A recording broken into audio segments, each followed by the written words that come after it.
All right, guys, let's be real. Can we just start off by saying, was this not going to be a surprise? I'm pretty sure they were just going to do Liberators first, anyways. And did we not say that before that today in the video? Yes, do it. Did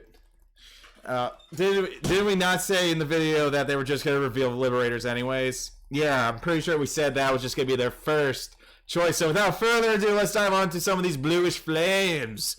Bluish Flame Liberator, Prominence Core. When your rearguard with the same name as your Vanguard is placed from your deck, if this unit is Legion, this unit gets 3,000 power and a critical. So he got the Galahad 3k and a crit. Hooray. Counterblast 1 and retire Liberator. Rearguard to look at 4 cards to the top of your deck and call Liberator, shuffle your deck, yada yada. So, Prominence Core pretty much kept his effects. You can only do the CB1 effect once, so they didn't want to ezzle it, which is good. Because, yes, it's good, period. So, easiest thing to say about this guy is how Aglavale will work. When placed, if your Vanguard is a Liberator CB1, look at the top 3 cards and call Liberator to an empty rearguard column. Sounds nice. Must be nice. Sounds easy, too. All he has to do is get placed. So, many ways to get the crit. Obviously, technically, actually, now looking back at Prominence Core, you could, actually get crit pressure, more crit pressure, because depending on how many times you call from the deck, that's where everything kind of shines, I guess. This is how you make him a 3 critter. So if you see this unit along with this unit, you give yourself a 3 crit. Bit of a tricky play, but it could be worth it in the long run. Anyways, Bluish Flame Liberator Percival, the banner card. When this unit legions, so you have to re-ride. Look at 4 cards to the top of your deck, call Liberator. So a free call. And then when this unit attacks a Vanguard, 2,000 power. Okay. So Percival kind of kept his TCG effect. Not kind of, but did. So that's nice. I mean, they didn't really buff their golden boys that much, which was, usually Game Studios' move. And you know what? I'm glad. Glad that didn't go any further. The thing about Aglavale is he actually has one tiny restriction. You may look at the top 3 cards of your deck and call Liberator to an empty rearguard circle. So you're going to have some open space for this card. And by that I mean you have to have your front rows kind of open. If you do call this, you need another empty rearguard column if you want to go 3 crit with Mr. Prominence Core.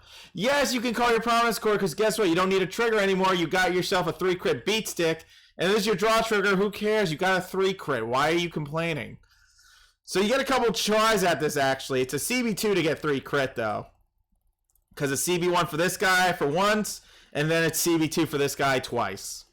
So it depends on how the match goes. So keep that in mind. You are CB restricted. But what am I saying? We have cards that countercharge, a.k.a. Mr. Baldwin, a.k.a. Mr. Bastard Blade. Liberator!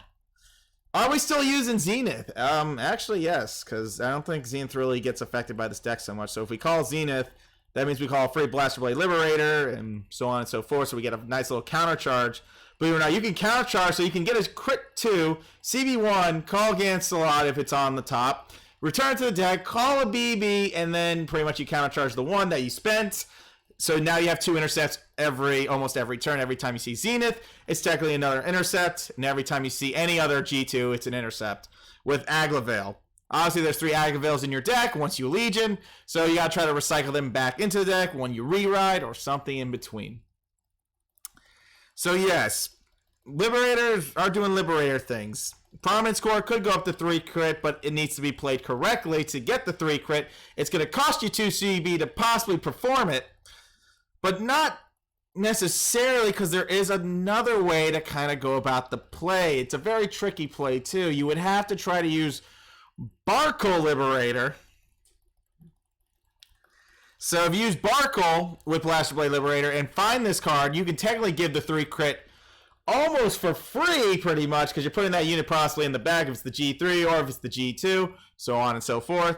But yeah, just calling another G2 of the version, yes, you can technically get a 3 crit even off the Barkle play. But again, G1 lineup, tight. G1 lineup's always really tight when it comes to lib decks. It just decides your play style, really, because I mean, it really does decide play style because you can go anywhere with these units, really.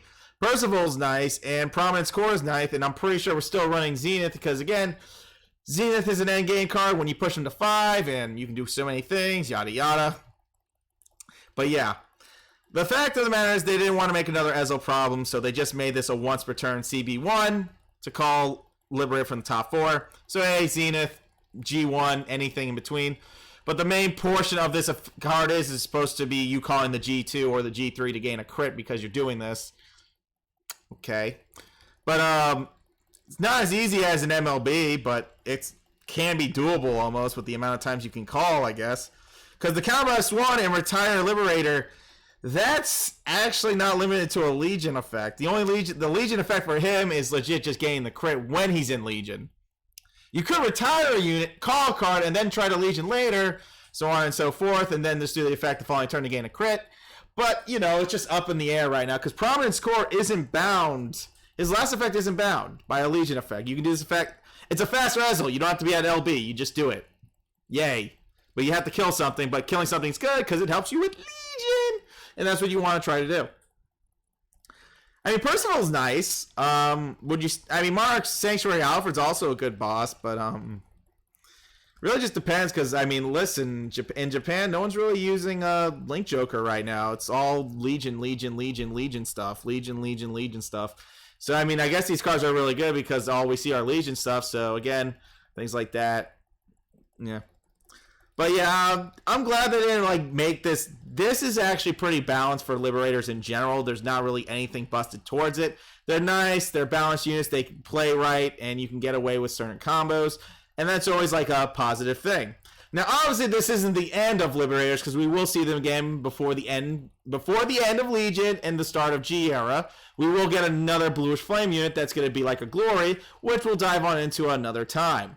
But right now, these are going to be our first 2 Legions. And what else do you notice about these Legions? They all Legion with this guy, Percival, Aglavale.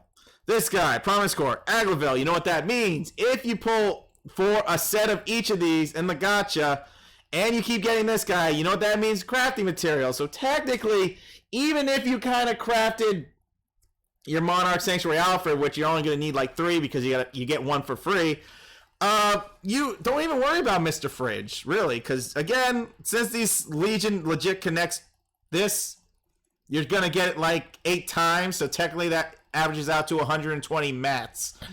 So you can craft even the last Legion if you don't want to pull in the gacha anymore and you're satisfied with your care. Something like that. So again, another little thing, same thing as Blaster Blade Seeker. You're able to get more Royal Paladin stuff, more Royal Paladin crafting for the near future, for Alfred Seeker, so on and so forth. And Bluish Flames won't be any different. It'll be the same thing, building and all that. So until next time, I know, I'm coming. So with that being said, yes, Bluish Flame looks nice. Yes, I can't wait to play them on paper. It could be really good. And we saw some of the cards like the Trumpeter that said look at the top 3, so on and so forth. But like I said, G1 lineup's going to be tight. G2 lineup might be pretty tight, but we'll see how it plays out. But Bluish Flame is starting off all week. Not too bad, not too underwhelmed, and not too overwhelming. So that's good. Just a nice balance. And you know what? We can accept that for the week. Y'all be good. Y'all stay safe. And I'll see y'all for the next reveal tomorrow.